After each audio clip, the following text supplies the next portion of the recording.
সকালে ছাদে গিয়েই আমি অবাক দেখছি এক মৌমাছি আরেক মৌমাছিকে সারপ্রাইজ দিতে এনেছে আমার ছাদ বাগানে।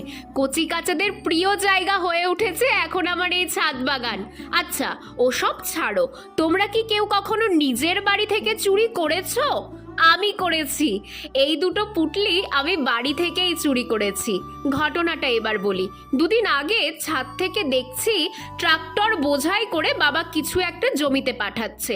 কাছে গিয়ে দেখি, ওরে বাবা, এ তো ফসলের সব প্রধান প্রধান খাদ্য। গোবর সার, পটাশ, ইউরিয়া, আরো কত কি। এতদিন এগুলো হাতের কাছে পাইনি বলে গাছেও দিতে পারিনি। বাবা 2 মিনিটের জন্য চোখের আড়াল হতেই 2 মুঠ পটাশ আর 1 মুঠ ডিএপি নিয়ে নিয়েছি। কিন্তু মজার বিষয় হলো, এগুলো না দিয়েই তো শুধু জৈবভাবে এত সুন্দর ফুল ফুটছে, তাই চুরি করা জিনিসগুলো ভাবছি আবার বাবাকেই দিয়ে দেব।